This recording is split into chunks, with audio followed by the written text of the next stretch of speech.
Hi, I'm Simon Duke, Managing Editor at Expana. Here's the roundup for Thursday, the 19th of March. Oil prices are on the rise again. Today they increased by as much as $5 to over $112 a barrel. This was a direct result of Iran attacking more energy facilities across the Middle East, following an Israeli strike on the South Pars gas field. Iran's South Pars is part of the world's largest natural gas field, with both Qatar and Iran operating facilities in the area.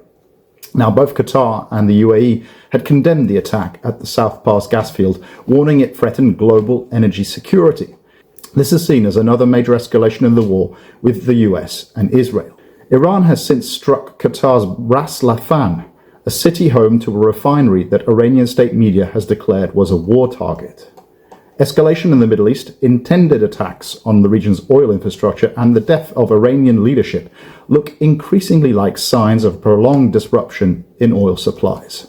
On the shipping front, a key evolution seen these past few days is that shipping is no longer simply blocked at the Strait of Hormuz, it is selectively allowed.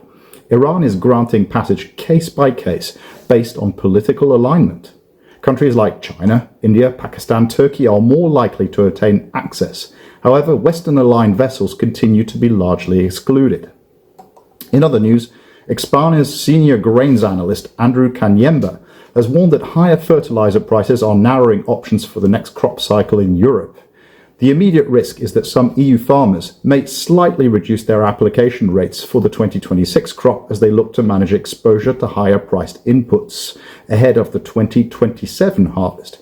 According to Kanyemba, higher input costs would likely deter planting in marginal EU crop areas, which would reduce overall acreage for the 2027 crop.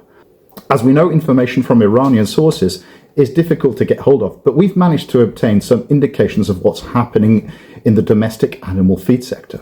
There are two echoes.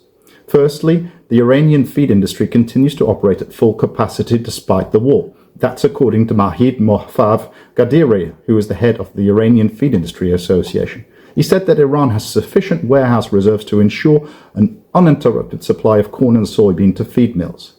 However, industry analysts and market players doubt that these claims reflect reality, given Iran's tight dependence on feedstuff imports and the fact that problems with feed production have been evident even before the conflict escalated. Neighboring nations are also feeling the pinch in their domestic feed sectors. For example, Kuwait has reportedly seen its feed prices rise by about 30% and faces shortages. Other reports, though, say that there is no shortage of feed in Kuwait despite the current crisis, as trucks transporting feed from Saudi Arabia are still supplying local feed mills. That's it for today. Visit expanamarkets.com to read all our coverage of the Middle East conflict, and as always, thank you for tuning in.